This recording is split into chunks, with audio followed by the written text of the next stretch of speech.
Uruguay ocupa el 10º lugar en el mundo entre los países con más hectáreas plantadas con cultivos genéticamente modificados, con transgénicos, especialmente en particular maíz y soja. Hasta ahora la mayoría de los transgénicos se cultivan en 4 países, en Estados Unidos, en Argentina, en Canadá y en Brasil.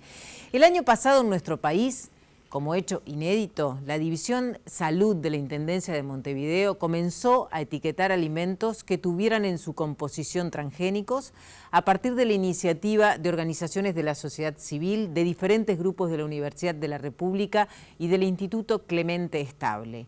El proyecto de etiquetar alimentos se presentó primero en la Comisión de Salud de Diputados, pero no prosperó.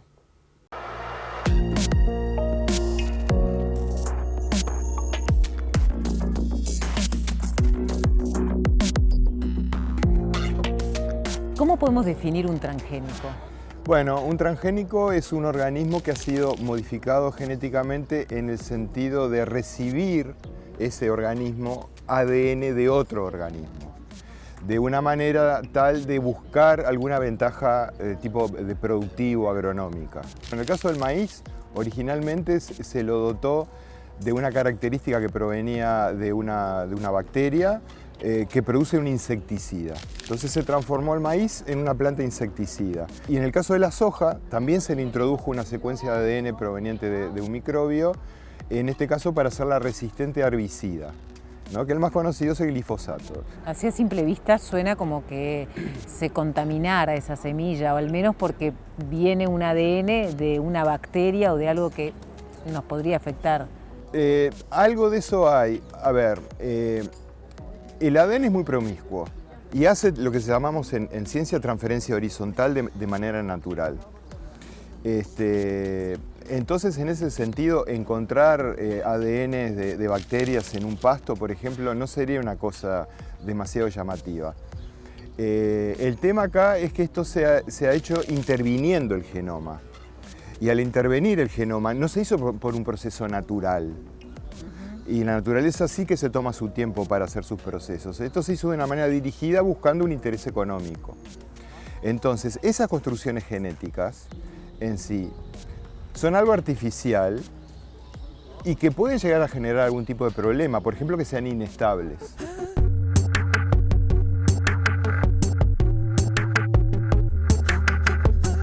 Vos decías que esto rinde económicamente, quiere decir que de esta manera como que la producción se salva mejor, ¿no? O tiene mayor rendimiento que una producción de otro tipo. Vos sabés que mayor rendimiento no, y si lo tiene es muy pequeño ese aumento de rendimiento. Pero lo que sí tiene es un manejo más facilitado mediante el uso de los llamados fitosanitarios o agroquímicos o agrotóxicos. ¿En qué sentido? Y en el sentido de que la planta se la rocía, por ejemplo una soja se la rocía con el herbicida de manera tal de matar a toda la competencia que hay alrededor. Pero ¿qué pasa? Este tipo de estrategias, así tipo guerra química, tienen sus problemas, porque la naturaleza, así como ha pasado con el caso de la resistencia a los antibióticos, genera resistencias. Entonces ahora es un problema real a nivel agronómico la aparición de malezas resistentes al herbicida. Entonces esa es una de las razones por las cuales yo tiendo a pensar de que es un modelo que no es sustentable. ¿No le llama la atención de que no haya propaganda a favor de estos productos? A veces vienen pasta de dientes, un talco, lo que sea, te dicen esto es bueno por tal y cual cosa. Y te dan argumentos, capaz que son ciertos o no. Pero en el caso de transgénicos no aparece nadie diciendo, eso a mí siempre me llamó la atención. Y es porque ellos saben desde el inicio de que no es una ventaja desde el punto de vista nutricional, o sea, para el consumidor no tiene ventajas, sí tiene ventajas para el productor. Sin embargo, a través de la Cámara Uruguaya de Semillas o quienes defienden, ¿no?, la utilización de transgénicos, aseguran que el producto puede ser más saludable y que desde el punto de vista sustancial es igual. Claro. ¿No? Que un producto, un maíz transgénico, es igual a un maíz común. Yo ahí tengo malas noticias porque no es igual. O sea, ellos se están basando en estas afirmaciones en un principio que se llama de equivalencia sustancial. Ese es un principio que no tiene una base científica, no fue definido científicamente, sino de manera comercial.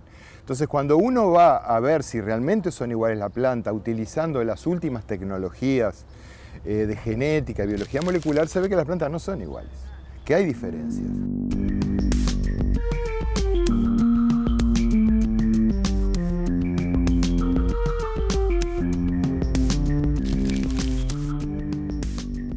¿Ustedes concretamente evalúan, por ejemplo, el impacto de los alimentos transgénicos en la salud o qué tipo de investigación hacen? Bueno, yo te diría que hay dos tipos de investigaciones como en paralelo. Uno que va a la planta tratando de mejorarla, en el sentido agronómico, mejorarla, por ejemplo, que sea resistente a sequías. Yo en principio no tengo nada en contra de eso, al contrario, me parece genial que se investigue en todo eso.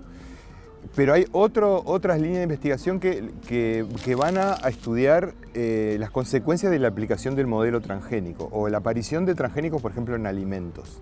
En mi caso particular, yo voy a los alimentos, les extraigo el ADN que queda remanente en los alimentos y veo si hay transgénicos de maíz y soja y qué cantidad hay, ¿no?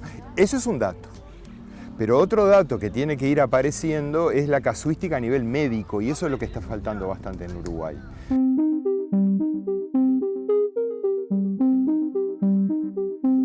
Vos concretamente, como científico que maneja información de primera mano, ¿qué posición tomás personalmente respecto a los alimentos transgénicos? Yo prefiero no consumirlos.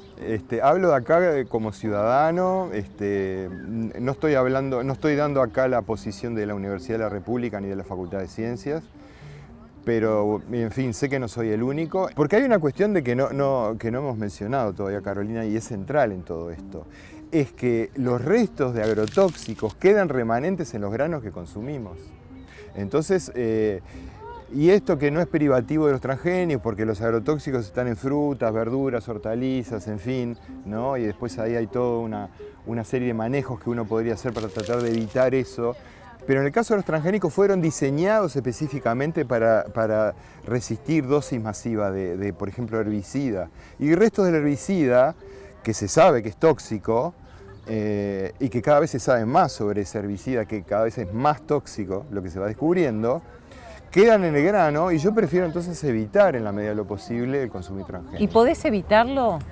No, no del todo. No del todo. Y no del todo, porque están presentes en los alimentos que provienen de almidón y maíz, y no solo, por ejemplo, una polenta que es solo maíz molido, sino en los componentes como almidón de maíz, que si el televidente ve las etiquetas, ve que es muy frecuente encontrarlo, en la lecitina de soja, o incluso en muchos alimentos, como hamburguesas, etcétera, que dicen proteína vegetal agregada.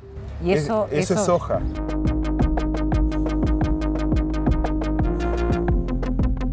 Ahora, también hay que quitarle como el temor a la gente de que uno necesariamente se va a enfermar por comer este tipo de alimento, ¿no?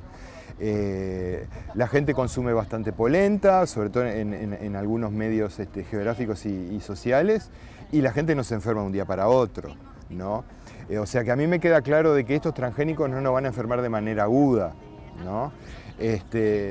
Pero a mí lo que me preocupa es la cuestión de la cronicidad, y es una suma de factores.